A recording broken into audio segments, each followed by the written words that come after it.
এই মুহূর্তে বাংলাদেশের ম্যাক্সিমাম মানুষের চাহিদা, ম্যাক্সিমাম মানুষের আকাঙ্ক্ষা, আমরা কত কিছুই দেখলাম, ঠিক না?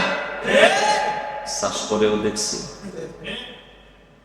ধান ঘরে নিয়েও দেখছি, নৌকা চড়ে তো কত বাড়াইলাম। এবার একটা জিনিস দেখার ইচ্ছা, ওজন দেওয়ার জিনিসটা কতটা ইনসাফ হয়, ঠিক না বলে? ম্যাক্সিমাম মানুষের এটা আকাঙ্ক্ষা, ঠিক কিনা বলেন?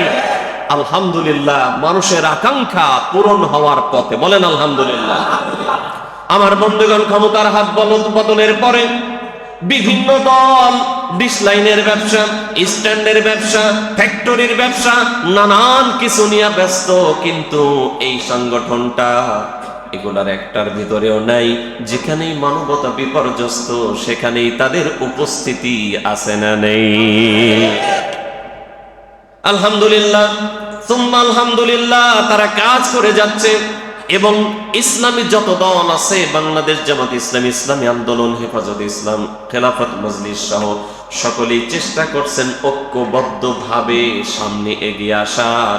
আমাদেরও বিশ্বাস, সবাই যদি মিলেমিশে এক প্ল্যাটফর্মে এসে যায়, আগামীর বাংলাদেশ হবে কোরআনের বাংলাদেশ, আগামীর বাংলাদেশ হবে আলেম ওলামাদের বাংলাদেশ, আগামীর বাংলাদেশ হবে টুপি দাড়িওয়ালাদের বাংলাদেশ, আগামীর বাংলাদেশ হবে নামাজিদের বাংলাদেশ।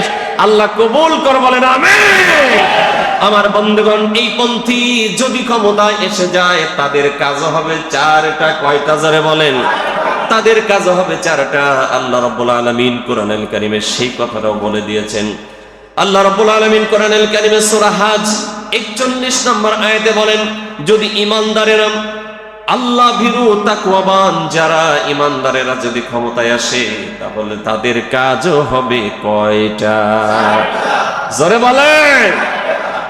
আল্লাহ রাব্বুল আলামিন বলেন, আল্লাযীনা ইম্মাক্কান্নাহুম ফিল আরদি আকামুস সালাতা وآتوا الزكاة وأمروا بالمعروف ونهوا عن المنكر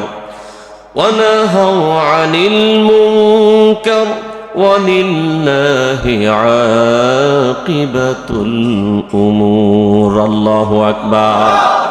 আল্লাহ রাব্বুল আলামিন বলেন, যদি ঈমানদারেরা ক্ষমতায় আসে, তাদেরও কাজ হবে চারটা। কয়টা? জোরে বলেন। জালেমদের ছিল কয়টা? ঈমানদারদেরও একই রকম নাকি পার্থক্য আছে?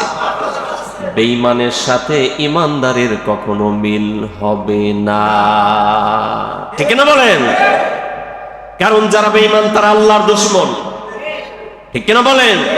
যারা বেঈমান তারা দুশমন কার? তারা ইসলামের দুশমন, মানবতার দুশমন, দেশের দুশমন। তারা, তাদের সাথে ঈমানদারদের কখনোই তুলনা হবে না। আল্লাহ রাব্বুল আলামিন বলেন, ঈমানদার যারা, তারা যদি ক্ষমতায় আসে, তাদের কাজ হবে চারটা। কয়টা? জোরে বলেন। তাদের এক নাম্বার কাজ হবে আকামুস সালাহ, রাষ্ট্রীয়ভাবে নামাজ কায়েম করা। এটা কয় নাম্বার? জোরে বলে। আপনি গণভবনে থাকেন, আপনি সংসদ ভবনে থাকেন, আপনি সেক্রেটারিয়েটে থাকেন, আপনি সেনাবাহিনীর ব্যারাকের ভিতরে থাকেন, আপনি যেখানেই থাকেন না কেন, যখনই আজান হবে নামাজ পড়াই লাগবে। এটা আমরা চাই না? চাই কি চাই না? রাষ্ট্রীয়ভাবে দেশের নামাজ প্রতিষ্ঠিত হোক, এটা আমরা চাই কি চাই না? কারা কারা চাই? দুই হাত উঁচু করে দেখা। নারে তাকবীর, নারে তাকবীর। আল কোরআনের আলো সংসদে যালো, ঘরে ঘরে বহুত জ্বলছেন। আল কোরআনের আলো, আল হাদিসের আলো, আল কোরআনের আলো, আল হাদিসের আলো। নারে তাকবীর। হাত নামান। আল্লাহ আমাদের কবুল করে, বলেন আমিন।